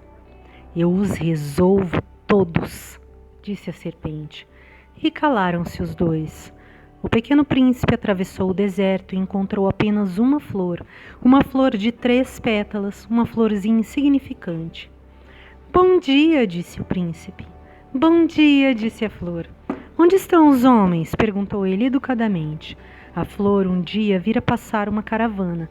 Os homens? Eu creio que existem 6 ou 7. Vi-os faz muito tempo, mas não se pode nunca saber onde se encontram. O vento os leva. Eles não têm raízes, eles não gostam das raízes. Adeus, disse o príncipezinho. Adeus, disse a flor. O pequeno príncipe escalou uma grande montanha. As únicas montanhas que conhecera eram os 3 vulcões que lhe batiam no joelho. O vulcão extinto servia-lhe de tamborete. De uma montanha tão alta como esta, pensava ele, verei todo o planeta e todos os homens, mas só viu pedras pontudas como agulha. Bom dia, disse ele ao léu. Bom dia, bom dia, bom dia, respondeu o eco. Quem és tu? Perguntou o príncipezinho. Quem és tu, quem és tu, quem és tu? Respondeu o eco. Sejam meus amigos, eu estou só, disse ele. Estou só, estou só, estou só, respondeu o eco. Que planeta engraçado, pensou então. É completamente seco, pontudo e salgado, e os homens não têm imaginação. Repetem o que a gente diz. No meu planeta eu tinha uma flor e era sempre ela que falava primeiro. Mas aconteceu que o pequeno príncipe, tendo andado muito tempo pelas areias, pelas rochas e pela neve, descobriu enfim uma estrada, e as estradas vão todas em direção aos homens. Bom dia, disse ele. Era um jardim cheio de rosas. Bom dia, disseram as rosas. Ele as contemplou, eram todas iguais à sua flor. Quem sois? Perguntou ele espantado. Somos as rosas, responderam elas. Ah, exclamou o príncipezinho, e ele se sentiu profundamente infeliz. Sua flor lhe havia dito que ela era a única de sua espécie em todo o universo. E eis que havia 5.000 iguaizinhas num só jardim. Ela teria se envergonhado, pensou ele. Se visse isto, começaria a tossir, simular morrer para escapar ao ridículo. E eu seria obrigado a fingir que cuidava dela, porque senão, só para me humilhar, ela seria bem capaz de morrer de verdade. Depois refletiu ainda. Eu me julgava rico por ter uma flor única e possuo apenas uma rosa comum. Uma rosa e 3 vulcões que não passam do meu joelho, estando um talvez extinto para sempre. Isso não faz de ninguém um príncipe muito poderoso. E deitado na relva, ele chorou. E foi então que apareceu a raposa. Bom dia, disse a raposa. Bom dia, respondeu educadamente o pequeno príncipe, que olhando à sua volta nada viu. Estou aqui, disse a voz debaixo da macieira. Quem és tu? Perguntou o príncipezinho. Tu és bem bonita. Sou uma raposa, disse a raposa. Vem brincar comigo, propôs ele. Estou tão triste. Eu não posso brincar contigo, disse a raposa. Não me cativastes ainda. Ah, desculpa, disse o príncipezinho. Mas após refletir, acrescentou. Que quer dizer cativar? Tu não és daqui, disse a raposa. Que procuras? Procuro os homens, disse o pequeno príncipe. Que quer dizer cativar? Os homens, disse a raposa, têm fuzis e caçam. É assustador. Criam galinhas também. É a única coisa que fazem de interessante. Tu procura galinhas? Não, disse o príncipe. Eu procuro amigos. Que quer dizer cativar? É algo quase sempre esquecido, disse a raposa. Significa criar laços. Criar laços? Exatamente, disse a raposa. Tu não és ainda para mim senão um garoto inteiramente igual a 100.000 outros garotos. E eu não tenho necessidade de ti. E tu também não tens necessidade de mim. Não passo a teus olhos de uma raposa igual a 100.000 outras raposas. Mas se tu me cativas, nós teremos necessidade um do outro. Serás para mim único no mundo. E eu serei para ti única no mundo. Começo a compreender, disse o pequeno príncipe. Existe uma flor. Eu creio que ela me cativou. É possível, disse a raposa. Vê-se tantas coisas na terra. Oh, não foi na terra, disse o príncipezinho. A raposa pareceu intrigada. Num outro planeta? Sim. Há caçadores nesse planeta? Não. Que bom. E galinhas? Também não. Nada é perfeito, suspirou a raposa. Mas a raposa retomou o seu raciocínio. Minha vida é monótona. Eu caço as galinhas e os homens me caçam. Todas as galinhas se parecem a todos os homens também. Isso me incomoda um pouco. Mas se tu me cativas, minha vida será como que cheia de sol. Conhecerei um barulho de passos que será diferente dos outros. Os outros passos me fazem entrar debaixo da terra. Os teus me chamarão para fora da toca, como se fosse música. E depois, olha, vês lá longe os campos de trigo? Eu não como pão. O trigo para mim não vale nada. Os campos de trigo não me lembram coisa alguma. Isso é triste, mas tu tens cabelos dourados, então será maravilhoso quando me tiveres cativado. O trigo que é dourado fará com que eu me lembre de ti, e eu amarei o barulho do vento no trigo. A raposa calou-se e observou por muito tempo o príncipe. Por favor, cativa-me, disse ela. Eu até gostaria, disse o príncipezinho, mas não tenho muito tempo, tenho amigos a descobrir e muitas coisas a conhecer. A gente só conhece bem as coisas que cativou, disse a raposa. Os homens não têm mais tempo de conhecer coisa alguma, compram tudo já pronto nas lojas, mas como não existem lojas de amigos, os homens não têm mais amigos. Se tu queres um amigo, cativa-me. Que é preciso fazer? Perguntou o pequeno príncipe. É preciso ser paciente, respondeu a raposa. Tu te sentarás primeiro um pouco longe de mim, assim na relva. Eu te olharei com o canto do olho e tu não dirás nada.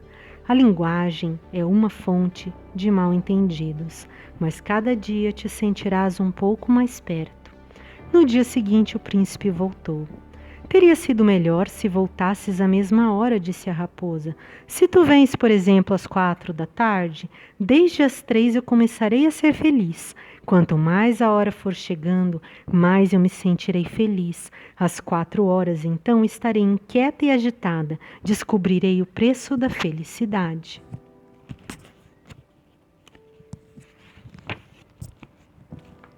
Mas, se tu vens a qualquer momento, nunca saberei a hora de preparar meu coração. É preciso que haja um ritual.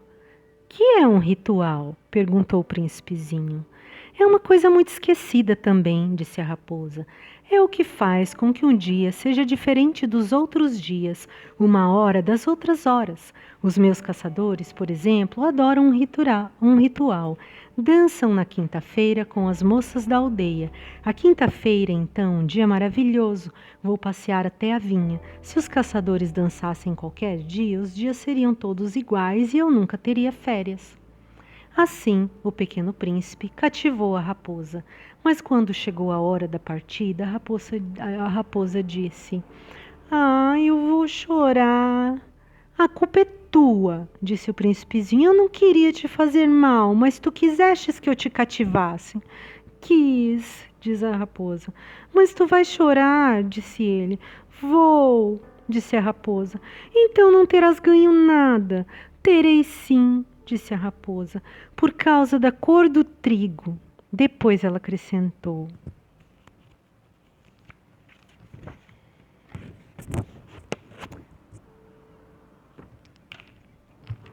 vai rever as rosas, assim compreenderás que a tua é a única no mundo. Tu voltarás para me dizer adeus e eu te presentearei com um segredo. O príncipe, o pequeno príncipe, foi rever as rosas. Vós não sois absolutamente iguais à minha rosa. Vós não sois nada ainda. Ninguém ainda vos cativou, nem cativastes ninguém. Sois como era a minha raposa. Era uma raposa igual a 100.000 outras, mas eu a tornei minha amiga. Agora ela é a única no mundo. E as rosas ficaram desapontadas. Sois belas, mas vazias, continuou ele. Não se pode morrer por vós. Um passante qualquer, sem dúvida, pensaria que a minha rosa se parece convosco. Ela sozinha é, porém, mais importante que todas vós, pois foi ela quem eu reguei. Foi ela quem pus sob a redoma. Foi ela quem abriguei com o paravento. Foi nela que eu matei as larvas, exceto 2 ou 3 por causa das borboletas. Foi ela quem eu escutei queixar-se ou gabar-se, ou mesmo calar-se algumas vezes, já que ela é a minha rosa. E voltou então a raposa. Adeus, disse ele. Adeus, disse a raposa. Eis o meu segredo. É muito simples. Só se vê bem com o coração. O essencial é invisível aos olhos. O essencial é invisível aos olhos, repetiu o príncipezinho para não se esquecer. Foi o tempo que perdestes com tua rosa que a fez tão importante. Foi o tempo que perdi com a minha rosa, repetiu ele para não se esquecer. Os homens esqueceram essa verdade, disse ainda a raposa, mas tu não a deves esquecer. Tu te tornas eternamente responsável por aquilo que cativas. Tu és responsável pela tua rosa. Eu sou responsável pela minha rosa, repetiu o príncipezinho para não se esquecer. Bom dia, disse o pequeno príncipe.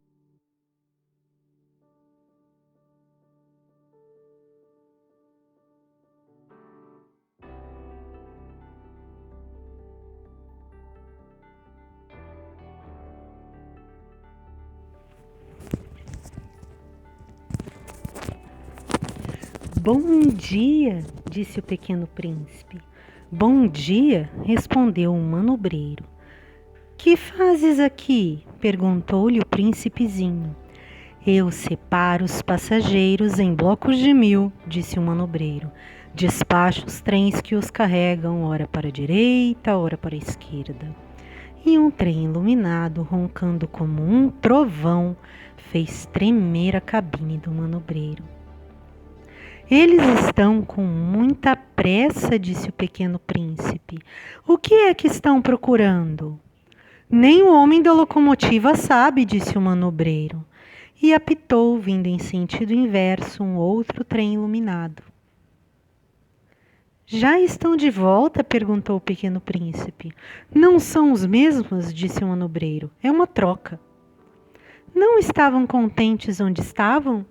Nunca estamos contentes onde estamos, disse o manobreiro.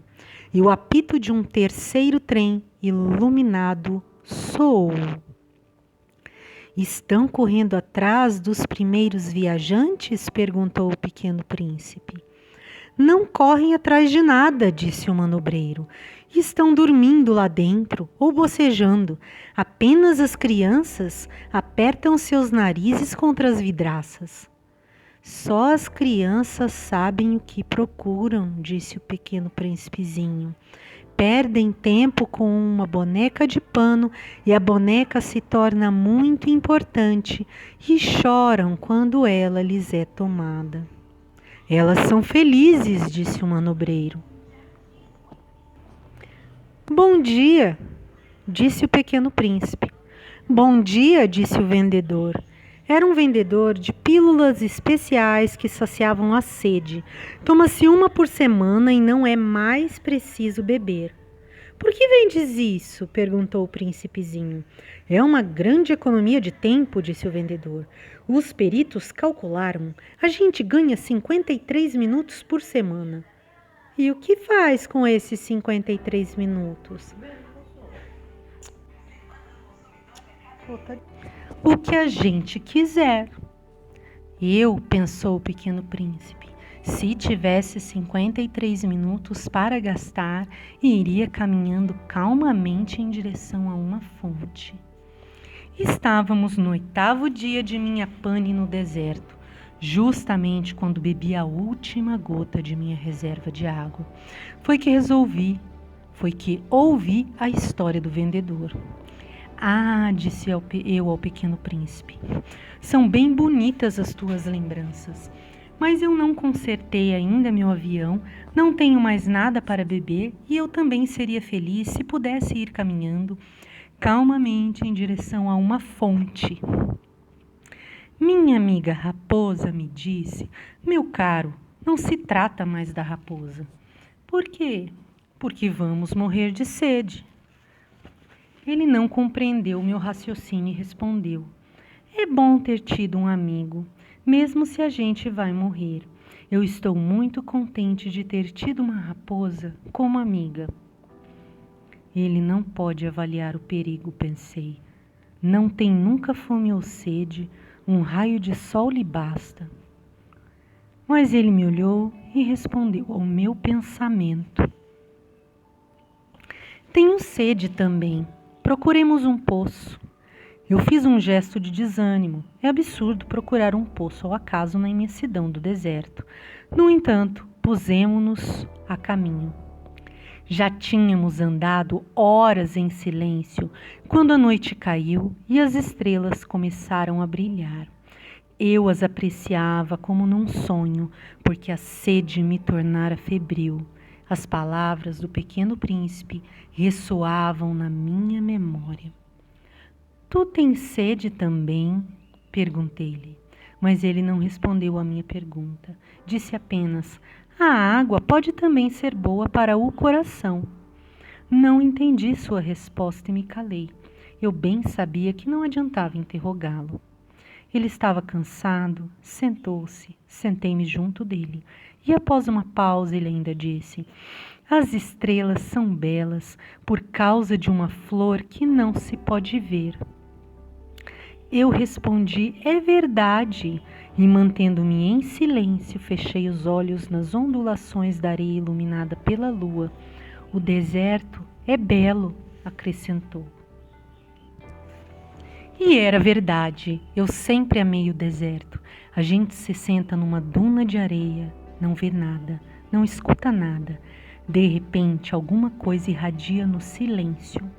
O que torna belo o deserto, disse o príncipezinho, é que ele esconde um poço em algum lugar. Fiquei surpreso por compreender de repente essa misteriosa irradiação de areia. Quando eu era pequeno, morava numa casa antiga e diziam as lendas que ali fora enterrado um tesouro. Ninguém jamais conseguiu descobri-lo, nem talvez o tenha procurado, mas isso encantava a todos. Minha casa escondia um tesouro no fundo do seu coração. Sim, respondi-lhe, quer seja a casa, as estrelas ou o deserto, o que os torna belo é invisível. Estou contente, disse ele, que estejas de acordo com a minha raposa. Como o príncipezinho adormecesse, tomei-o nos braços e prossegui a caminhada. Estava emocionado e tinha a impressão de carregar um frágil tesouro. Parecia-me mesmo não haver na terra nada mais frágil. Observava a luz da lua, aquele rosto pálido, seus olhos fechados, suas mechas de cabelo que se agitavam com o vento, e pensava: o que eu vejo não passa de uma casca. O mais importante é invisível. Como seus lábios entreabertos esboçassem um sorriso, pensei ainda: o que tanto me comove nesse príncipe adormecido é a sua fidelidade a uma flor, é a imagem de uma rosa que brilha nele como a chama de uma lamparina, mesmo quando ele dorme. E eu, então, o sentia ainda mais frágil. É preciso proteger a chama com cuidado. Um simples sopro pode apagá-la. E continuando a caminhada, eu descobri o poço ao raiar do dia. Os homens, disse o pequeno príncipe, embarcam nos trens, mas já não sabem mais o que procuram. E então eles se agitam sem saber para onde ir. E acrescentou: e isso não leva a nada. O poço a que tínhamos chegado não se parecia de forma alguma com os poços do Saara. Os poços do Saara são simples buracos na areia. Aquele parecia um poço de aldeia, mas não havia ali aldeia alguma, e eu pensava estar sonhando. É estranho, disse eu ao príncipezinho. Tudo está preparado, a roldana, o balde, a corda. Ele riu, pegou a corda e fez girar a roldana, e a roldana gemeu como geme um velho catavento. Tu escutas, disse o príncipe, estamos acordando o poço, ele canta. Eu não queria que ele fizesse nenhum esforço. Deixa que eu puxe, disse eu. É muito pesado para ti. Lentamente, içei o balde e com cuidado o coloquei na borda do poço. O canto da roldana ainda permanecia nos meus ouvidos e na água, ainda trêmula, eu podia ver o reflexo do sol. Tenho sede dessa água, disse o príncipezinho. Dá-me para beber? E eu compreendi o que ele havia buscado. Levantei o balde até sua boca. Ele bebeu de olhos fechados. Era doce como uma festa. Essa água era muito mais que um alimento. Nascera da caminhada sobre as estrelas, do canto da roldana, do esforço do meu braço. Era boa para o coração como um presente. Quando eu era pequeno, as luzes da árvore de Natal, a música da missa da meia-noite, a doçura do sorriso se refletiam nos presentes que ganhava. Os homens do teu planeta, disse o pequeno príncipe, cultivam 5.000 rosas no mesmo jardim e não encontram o que procuram. É verdade, respondi. E, no entanto, o que eles procuram poderia ser encontrado numa só rosa ou num pouco de água. É verdade. E o príncipezinho acrescentou: mas os olhos são cegos. É preciso ver com o coração. Eu tinha bebido, respirava normalmente. Ao amanhecer, a areia é cor de mel. E a cor de mel também me fazia feliz. Por que então eu estava triste? É preciso que cumpras a tua promessa, disse baixinho o pequeno príncipe que estava de novo sentado junto a mim. Que promessa?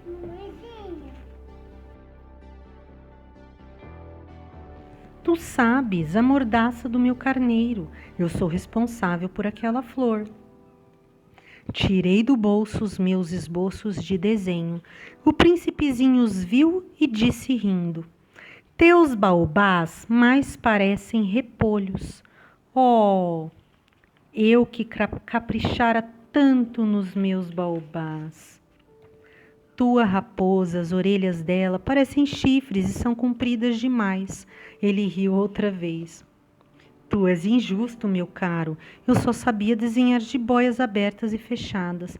Não faz mal, disse ele. As crianças entendem. Rabisquei então uma pequena mordaça, mas ao entregá-la senti um aperto no coração. Tu tens planos que eu desconheço. Ele não me respondeu, mas disse: Lembras-te da minha chegada na terra? Será amanhã o aniversário. Depois, após um silêncio, acrescentou: Caí pertinho daqui e enrubesceu.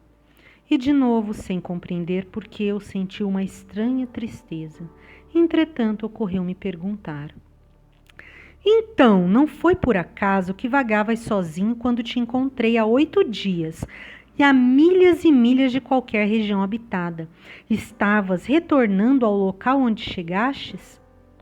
Ele enrubesceu novamente e eu acrescentei hesitando: Talvez por causa do aniversário? O príncipezinho ficou mais vermelho. Não respondia nunca às perguntas, mas quando a gente enrubesce é o mesmo que dizer sim, não é verdade? Ah, disse-lhe eu tenho medo. Mas ele me respondeu: Tu deves agora trabalhar, voltar para teu aparelho. Espero-te aqui. Volta amanhã de noite. Mas eu não estava seguro. Lembrava-me da raposa. A gente corre o risco de chorar um pouco quando se deixou cativar. Havia, ao lado do poço, a ruína de um velho muro de pedra. Quando voltei do trabalho no dia seguinte, vi de longe o meu pequeno príncipe sentado no alto, com as pernas balançando. E eu o escutei dizer: Tu não te lembras então? Não foi bem esse o lugar? Uma outra voz lhe respondeu, porque ele replicou em seguida: Não estou enganado. O dia é este, mas não é este o lugar. Prossegui em direção ao muro. Não enxergava nem ouvia ninguém a não ser ele. No entanto, o príncipezinho replicou novamente: Está bem, tu verás na areia onde começam as marcas dos meus passos. Basta-me esperar, estarei lá esta noite. Estava a 20 metros do muro e continuava a não ver nada. O pequeno príncipe disse ainda após um silêncio: O teu veneno é bom? Está certa de que não vou sofrer por muito tempo? Parei, o coração apertado, ainda sem compreender nada. Agora vai-te embora, disse ele. Eu quero descer. Então baixei os olhos para o pé do muro e dei um salto. Lá estava, erguida para o príncipezinho, uma dessas serpentes amarelas que nos liquidam em 30 segundos. Rapidamente procurei o revólver no bolso, mas percebendo o barulho, a serpente deslizou pela areia como um esguicho de água que de repente seca, e vagarosamente se enfiou entre as pedras como um leve tinir metálico. Cheguei ao muro a tempo de segurar nos braços o meu caro príncipe, pálido como a neve. Que história é essa? Tu conversas agora com as serpentes? Afrouxei o nó do lenço dourado que ele sempre usava no pescoço. Molhei-lhe sua testa, dei-lhe de beber e agora não ousava perguntar-lhe mais nada. Olhou-me seriamente e abraçou o meu pescoço. Sentia o seu coração bater de encontro ao meu, como de um pássaro morrendo, atingindo por um tiro, e ele me disse: Estou contente de teres consertado o defeito de tua máquina. Vais poder voltar para casa. Como soubeste? Eu vinha justamente avisar-lhe que, contra toda expectativa, havia conseguido realizar o concerto. Ele não respondeu à minha pergunta, mas acrescentou: Eu também volto hoje para casa. Depois, Tristonho disse: É bem mais longe, bem mais difícil. Eu percebia claramente que algo de extraordinário se passava. Apertava-o nos braços como se fosse uma criancinha, mas tinha a impressão de que ele ia deslizando num abismo sem que eu nada pudesse fazer para detê-lo. Seu olhar estava sério, vagando no além.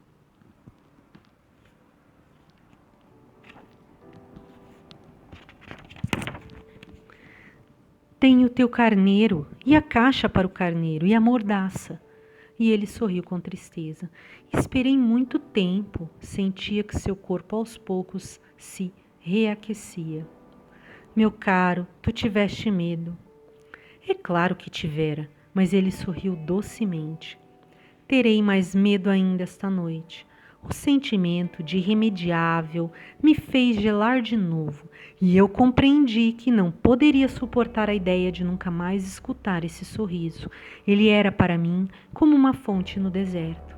Meu caro, eu quero ainda escutar o teu sorriso, mas ele me disse: faz já 1 ano esta noite.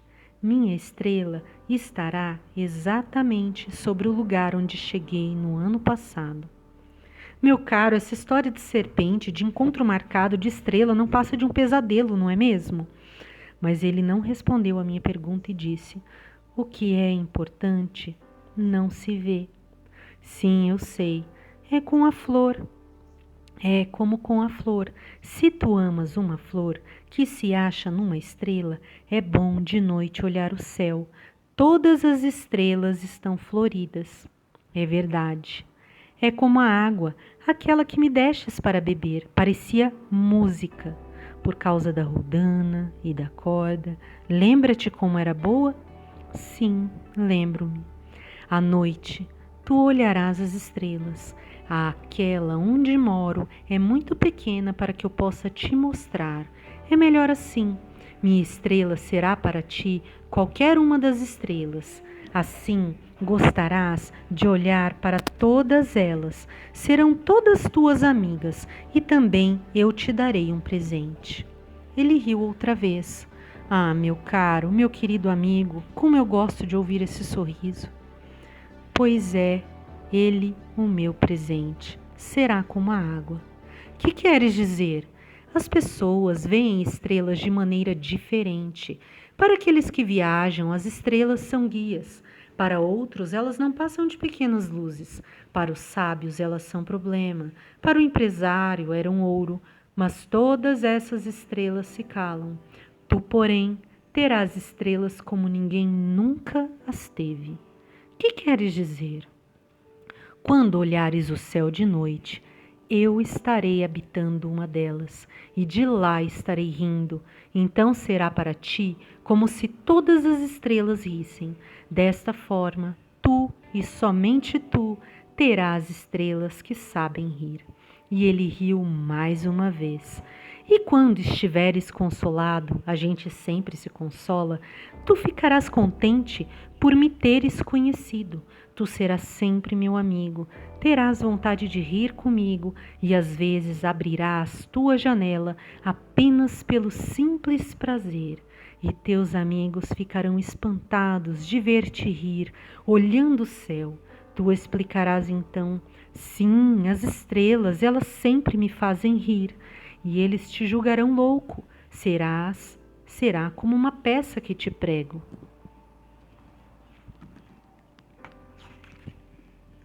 E riu de novo.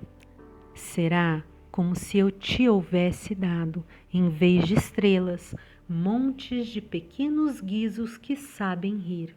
E riu de novo. Depois ficou sério. Esta noite, por favor, não venhas. Eu não te deixarei.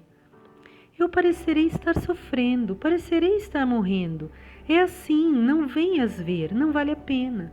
Eu não te abandonarei. Mas ele estava preocupado.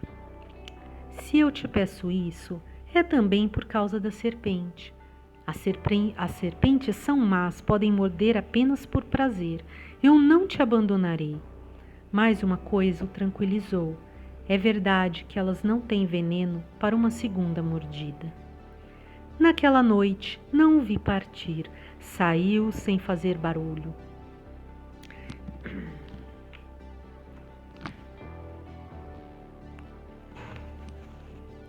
Naquela noite, não o vi partir. Saiu sem fazer barulho. Quando consegui alcançá-lo, ele caminhava decidido, num passo rápido. Disse-me apenas: ah, aí estás. Segurou minha mão, mas preocupou-se de novo. Fizeste mal, tu sofrerás, eu parecerei estar morto, isso não será verdade. Eu me calara. Tu compreendes? É muito longe. Eu não posso carregar este corpo, é muito muito pesado. Continuava calado. Mas será como uma velha concha abandonada. Não tem nada de triste numa velha concha. Fiquei mudo. Perdeu um pouco da coragem, mas fez ainda um esforço. Será lindo, sabes? Eu também olharei as estrelas. Todas as estrelas serão como poços, com uma roldana enferrujada. Todas as estrelas me darão de beber.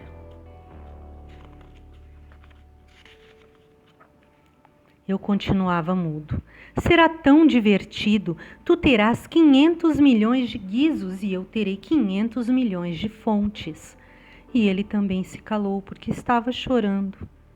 É aqui, deixa-me ficar só. E sentou-se, porque tinha medo. Disse ainda: Tu sabes, minha flor, eu sou responsável por ela. Ela é tão frágil, tão ingênua, e tem apenas 4 pequenos espinhos para defendê-la do mundo. Eu me sentei também, pois não conseguia mais ficar de pé. E ele disse: Pronto, é isso. Hesitou ainda um pouco, depois levantou-se, deu um passo. Eu não podia mover-me. Houve apenas um clarão amarelo perto da sua perna. Permaneceu por um instante imóvel, não gritou, tombou devagarzinho como tomba uma árvore. Nem fez sequer barulho por causa da areia. E agora já se passaram 6 anos. Jamais contara essa história. Os companheiros que me encontraram quando voltei ficaram contentes de me ver são e salvo. Eu estava triste, mas lhe dizia: é o cansaço. Agora já me conformei um pouco, mas não completamente. Tenho certeza que ele voltou ao seu planeta, pois ao raiar do dia não encontrei o seu corpo. Não era um corpo tão pesado assim. E gosto à noite de escutar as estrelas. É como ouvir 500 milhões de guizos. Mas eis que acontece uma coisa extraordinária. Na mordaça que desenhei para o Pequeno Príncipe, esqueci de juntar a correia de couro. Ele não poderá jamais prendê-la no carneiro. E então eu pergunto: o que terá acontecido no seu planeta? Talvez o carneiro tenha comido a flor. Às vezes penso, certamente que não. O príncipezinho guarda sua flor todas as noites na redoma de vidro e vigia atentamente o seu carneiro. E então me sinto feliz e todas as estrelas riem docemente. Ou penso, às vezes a gente se distrai e isso basta. Uma noite ele esqueceu de colocar a redoma de vidro, ou o carneiro saiu de mansinho no meio da noite sem que fosse notado. E todos os guizos então se transformam em lágrimas. Eis aí um grande mistério. Para vocês que também amam o Pequeno Príncipe, como para mim, todo o universo fica diferente. Se em algum lugar que não sabemos onde, um carneiro que não conhecemos comeu ou não uma rosa, olhem o céu, perguntem a si mesmos: o carneiro terá ou não comido a flor? E verão como tudo fica diferente. E nenhuma pessoa grande jamais entenderá que isso possa ter tanta importância.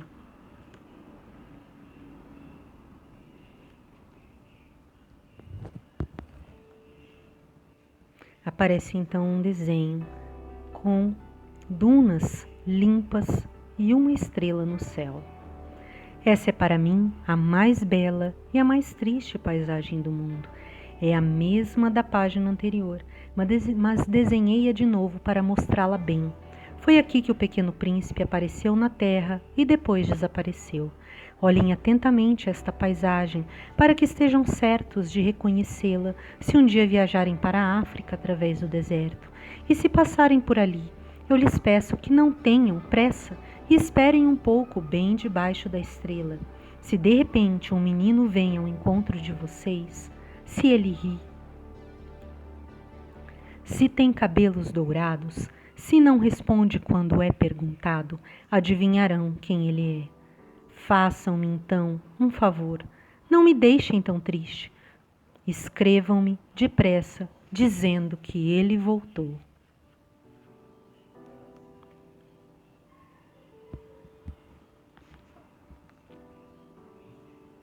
Nota de contracapa. Livro de criança? Com certeza. Livro de adulto? Também, pois todo homem traz dentro de si o menino que foi. Como explicar a adoção desse livro por povos tão variados em tantos países de todos os continentes? Como explicar que ele seja lido sempre por tantos milhões e milhões de pessoas? Como explicar a atualidade deste livro trazido em 80 línguas diferentes? Como compreender que uma história aparentemente tão ingênua seja comovente para tantas pessoas? O Pequeno Príncipe devolve a cada um o mistério da infância. De repente, retornam os sonhos, reaparece a lembrança de questionamentos, desvelam-se incoerências acomodadas, quase já imperceptíveis na nossa pressa do dia a dia. Voltam ao coração escondidas recordações, o reencontro, o homem menino. Amélia Lacombe.